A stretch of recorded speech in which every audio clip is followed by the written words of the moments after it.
श्रोताओं, इस समय हमारे साथ पूजा जी जुड़ी हुई हैं हरियाणा से।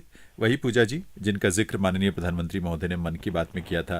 पूजा, टिंका, मंजू ऐसे लोगों का जो हम सब के लिए प्रेरणा बन सकते हैं, हमारे लिए मार्गदर्शक भी बन सकते हैं, क्योंकि इन्होंने तमाम चुनौतियों के बीच से कुछ रास्ता निकालने की कोशिश की।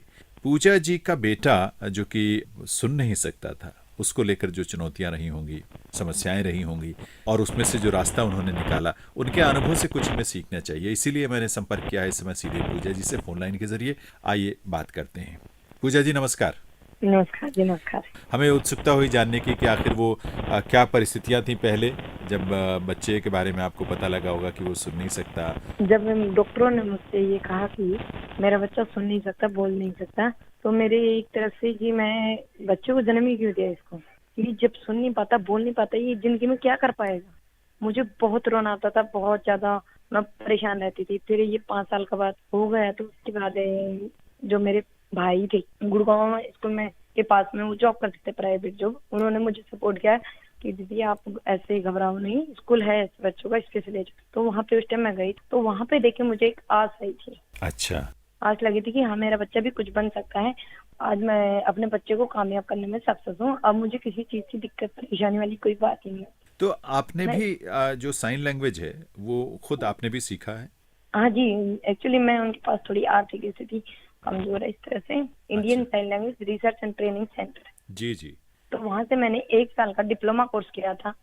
अच्छा। तो डिप्लोमा कोर्स करने के बाद फिर मैंने अपने बच्चे से आसानी से बात कर लेती हूँ, हर कुछ पढ़ा भी सकती हूँ उसे।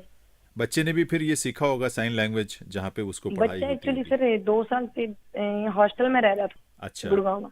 तो बच्चा बच्चों में रह के बहुत जल्दी कैचिंग पावर है बच्चे की तो होती ही है। जी। तो बहुत जल्दी साइन लैंग्वेज सीखी, और ये जैसे मुझसे बात करता तो मुझे समझ नहीं आता था। जैसे मैंने इसको 2015 में और 16 में इसको हॉस्टल में छोड़ा, तो मुझे कुछ समझ नहीं आता था हाँ। कि क्या कह रहा है हॉस्टल में, और जैसे रोज खिलाना ले जाना मुझसे हो नहीं पाता था उस टाइम। हाँ। तो इसीलिए फिर मैं इससे बात नहीं कर पाती हूँ। तो आप मुझे कुछ मतलब पढ़े लिखे कितने हो, मैं +2 हूँ। हाँ। रंजीत मैम ने मुझसे ये बात कही, वो बोले साइन लैंग्वेज इशारों वाली बात सीख लो। तो मैं साइन लैंग्वेज सीखी, उसके बाद अब मेरे बच्चे की आसानी से बात हुई।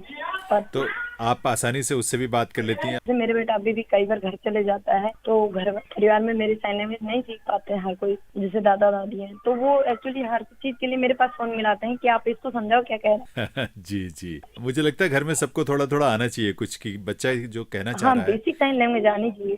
पर एक्चुअली ना सर गांव में क्या है, थोड़ी जागरूकता की कमी है। जी। तो जागरूक होना चाहिए हर पेरेंट्स को अपने बच्चे के प्रति। जिस तरह मैडम ने हमें गाइड किया, इस तरह हर कोई गाइड करे तो अच्छा है। बिल्कुल। बहुत बहुत आभार हमसे बात करने के लिए पूजा जी आपका। हाँ जी सर, थैंक यू।